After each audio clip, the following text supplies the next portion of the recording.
clients, and it's a guaranteed way to be able to lose sales. And I'm going to explain a bit more on that because I know it's kind of controversial, but I want to explain a little bit more in depth about how that actually plays out. But before I do get into this, I want you to go on over to iwantgymleads.com. There's a short little survey for you to fill over. That's if you're a gym owner and you're serious about getting more leads, getting more clients, and growing your brand all at the same time this year.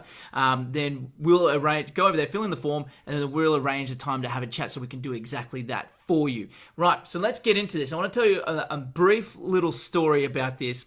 And it actually starts from the book if you know the guy, Jocko Willink. He's a military guy, and he's written some great books, and there's one called The Dichotomy of Leadership, and that's what I want to talk about here, the dichotomy of leadership. And what I mean by can't be friends with clients, this is like at the initial part of the sales process.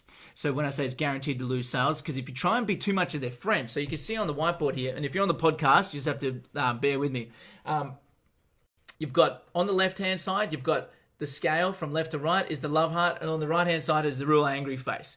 So that's love on the left, and that's leadership on the right. So you got love and leadership, and you got to play this dance between the two. And so Jocko explains this concept like if he's too harsh as a leader on his crew, they end up like resenting him and hating him. But then if he's too soft on him, they walk all over him. And that's the same thing that happens in sales.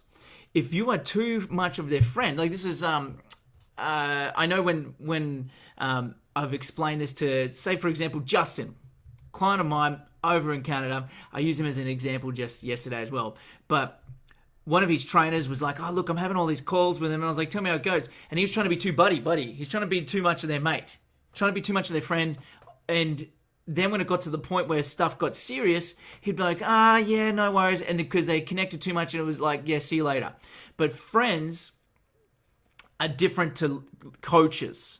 So you're a coach that's trying to help change someone's life, and they've expressed interest to come and help and get help from you, saying that they're in some sort of physical or emotional pain that they need to get out of, and that you've got the solution. And if you let them get away, that's because you've been trying to be too friendly to them because you want them to like you, because you're more worried about them liking you than you helping them, then that's your fault. Unfortunately, and I had to learn that the hard way, and Justin and his guy had to learn this the hard way. And as soon as I explained this concept, they hung up the phone with me, and the very next sales call he made in the next hour closed the deal by using this concept here.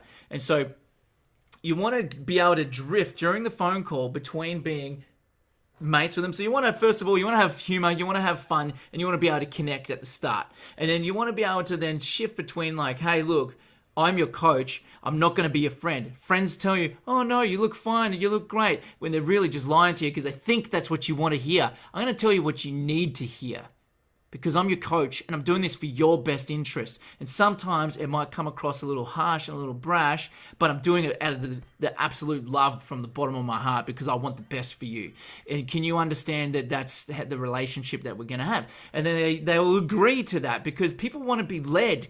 People don't want to walk all over their coach and then go, oh, I slept in and this. Like, no, they want somebody that's going to keep them accountable, but also have some fun with them in the process. And that's the dichotomy where you go between the love and the leadership. You need to be floating between the two. Yes, you need to be friendly with them, but also you need to pull them up on their own BS at times. And I'm sure you can relate. I'm sure you know some clients that need more of the tough love and some clients that need more of this. And you go in between. And so you'll end up being at a happy medium in the middle there where you have happy clients, right? So to recap on this one here, be friendly with them, have humor, but also have that dance between the love and the leadership.